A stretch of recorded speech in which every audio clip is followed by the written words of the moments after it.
Quiere que dice, habla de la Patagonia, inclusive no de algún europeo, sino un argentino, se imagina el paisaje de la postal, ¿viste? Los cerros, la nieve, el lago, dice, eso representará el 5 o el 10% de lo que es la Patagonia. La Patagonia es otra cosa. La oveja, que yo cuando come un pastito acá, camina 8 pasos y come el segundo pastito, ¿viste? Porque no es que vos digas, no es la alfombra verde, es decir, un pasto entre las piedras, allá hay otro pastito.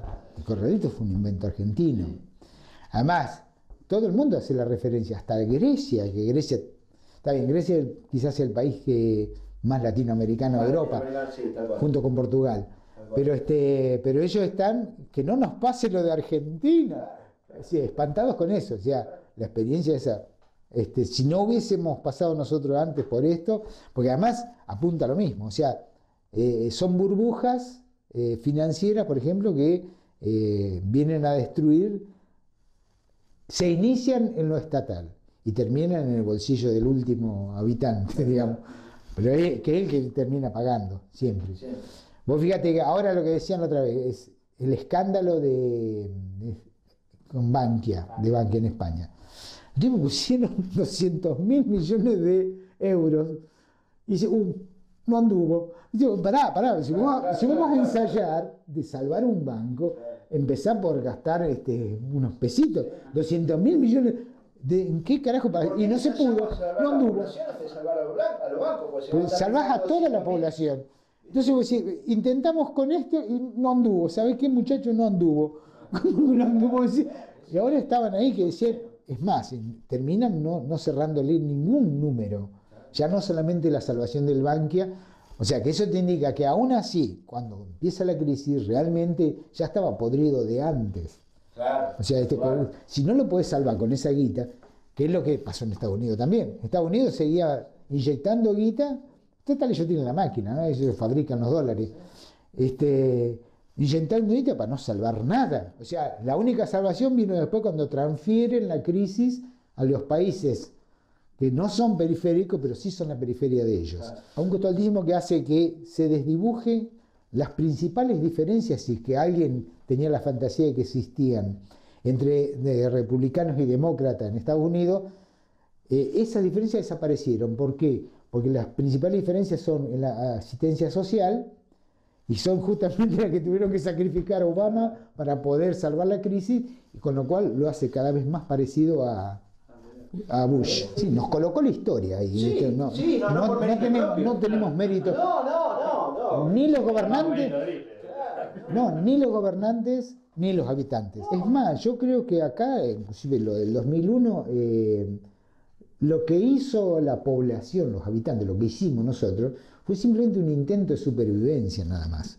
Nosotros no gestamos un movimiento para cambiar las estructuras, y los cambios que hubo vertiginosos en 3 presidentes en un día tampoco fueron mérito, no es de los habitantes, de la gente, del pueblo. Buscar una alternativa que tuviera que ver con dinámicas horizontales, con asambleas, con club de troika, con economías locales.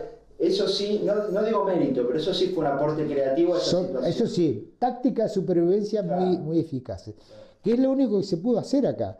Para la gente representaba entre la vida y la muerte el poder inventar alguna cosa de esta para sobrevivir y nada más.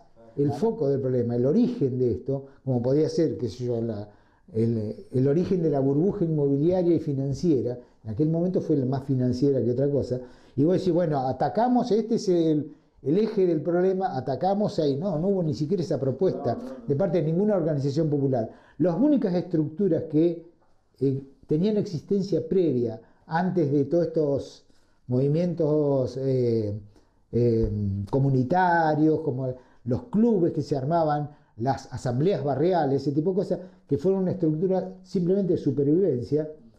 Esas estructuras, por ejemplo, no tenían una opción política, no tenían una propuesta política. La tenían, pero no era en forma organizada, como va a decir, para ofrecerse como una alternativa frente al esquema de poder.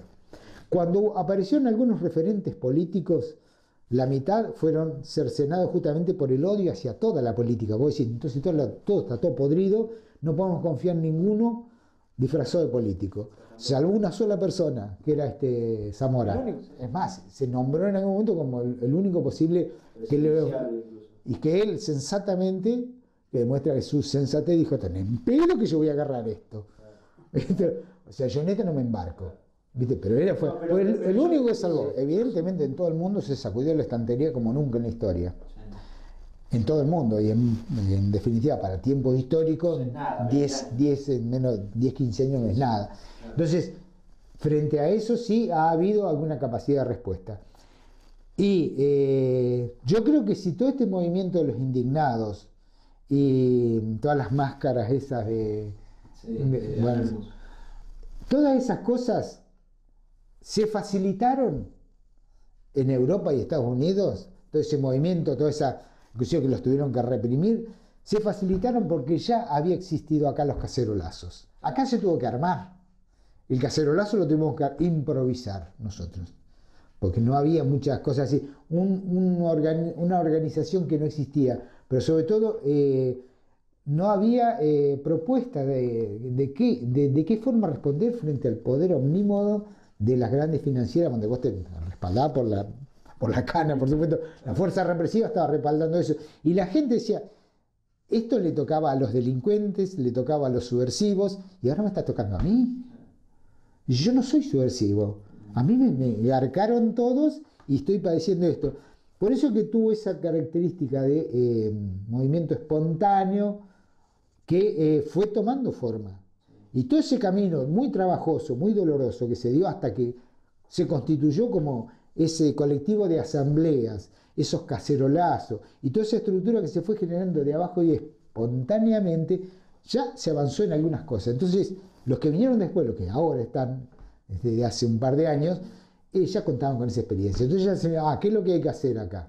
¿Qué es lo único que se puede hacer? Sí, hay un terreno ganado que creo que eso nos lo tienen que agradecer. Que nosotros lo padecimos áspero, acá no, con decenas de muertos lo padecimos. 30 y pico. Sí, por eso. En total son como 50, porque de la estadística de ese momento hay que sumarle algunos que habían pasado desapercibidos. Claro. Porque así como primero eran esos 32, después empezaron a sumar otros, ¿te acordás? Leprati, bueno, pero así como eso, hubo otros que no quedaron registrados. O sea, lo agarraron a tiros en el marco de esa represión, se fue por otro lado, lo llevaron los amigos al hospital, lo llevaron al hospital, lo que sea, lo atendieron, se murió o no se murió, pero las víctimas esas no quedaron registradas en el mismo paquete. Porque vos decís, vos agarrás Avenida de Mayo, sí, ahí tenés todo el grueso. Sí, están todos juntos, los contás. ¿Viste? Y los otros, inclusive en barrios de capital también. Barrios de capital. Son mucho más. La realidad, los que son víctimas de ese... Bueno, esos muertos abonaron lo que hoy en día están aprovechando los indignados europeos, norteamericanos, canadienses. En Canadá también ahora no sé. Sí, vamos a empezar. ¿Estamos grabando ya o no? Sí, todo estuvo grabado.